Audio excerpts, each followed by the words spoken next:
Hikayat cinta Fidelis antara Kannabis Sativa dan Yeni Riawati yang berujung bui. Yeni Riawati adalah istri tercinta Fidelis Ari Sudewarto. Yeni mengidap penyakit langka yang bahkan namanya saja susah untuk dilafalkan, yakni seirongomyelia, sebuah kondisi di mana muncul kista di sumsum tulang belakang pengidapnya. Semenjak mengidap penyakit itu, Yeni tak lagi bisa ceria. Ya, jangankan ngomong soal ceria, makan dan tidur saja susah.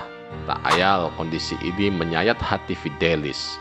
Karena tak tega melihat belahan jiwanya menderita, Fidelis berusaha mencari obat kesana kemari namun hasilnya nihil. Nasib berubah ketika ia membaca sebuah artikel di dunia maya. Meski tak serta-merta mengobati, namun ada satu tanaman yang bisa meringankan sakit sang istri tercinta.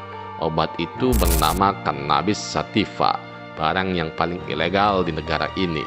Namun, demi menolong sang istri Yeni Riawati, Fidelis nekat menanam Kannabis Sativa di pekarangan rumahnya.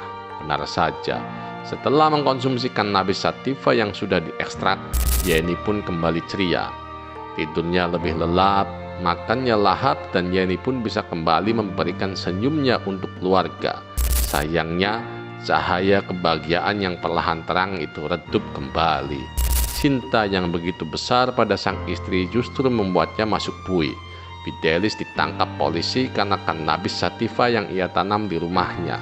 Sebagai sosok suami, besarnya cinta Fidelis ini layak diapresiasi. Ia rela mondar-mandir mencari obat untuk istrinya, hingga berani mengambil resiko besar dengan menanam Kannabis Sativa di rumahnya, karena tak menemukan solusi lain. Dan betul saja, Fidelis ditangkap polisi saat usahanya mengobati sang istri belum tuntas ia kerjakan. Ia digiring masuk bui dengan barang bukti kepemilikan 39 batang Kannabis Sativa. Sebenarnya, polisi tahu bahwa Fidelis tidak mengkonsumsi Kannabis Sativa. Hasil tes menunjukkan bahwa ia bukan pengguna. Laporan dari keluarga dan orang-orang terdekat pun semua sama. Fidelis menggunakan Kannabis Sativa itu untuk mengobati istri tercintanya. Sayangnya, seiba dan semengerti apapun polisi, fakta 39 batang Kannabis Sativa di rumahnya tak bisa diubah begitu saja. Takdir seolah benar-benar menunjukkan sisi gelapnya. Baru 33 hari Fidelis masuk bui, kabar duka sampai di telinganya. Istri tercintanya yang selama ini ia rawat dengan bertaruh kebebasan, menghembuskan nafas terakhir saat Fidelis tak bisa menemani di sampingnya. Usahanya selama ini bisa dibilang sia-sia. Ia rela menanggung resiko besar dengan menanam Kannabis Sativa demi mengobati sang istri. Namun nyawa sang istri tercinta tetap tak tertolong juga. Untungnya polisi masih bermurah hati mengetahui niat, tujuan dan cerita Kannabis Sativa milik Fidelis. Saat itu polisi mengizinkan Fidelis pulang dan bertemu sang istri untuk yang terakhir kalinya.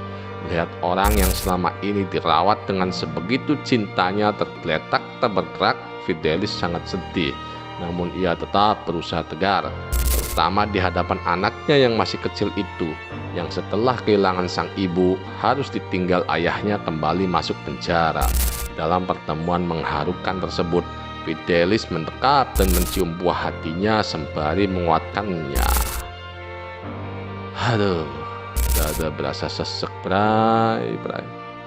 Niat mengobati sang istri dihalangi jeruji besi. Gimana bray menurut kalian? FYI, putusan Pengadilan Negeri Sanggau, Kalimantan Barat pada 2 Agustus 2017, Fidelis dikenai hukuman 8 bulan penjara dan denda sebesar 800 juta rupiah. Bagi para jomblo, tetap pesimis, jangan optimis.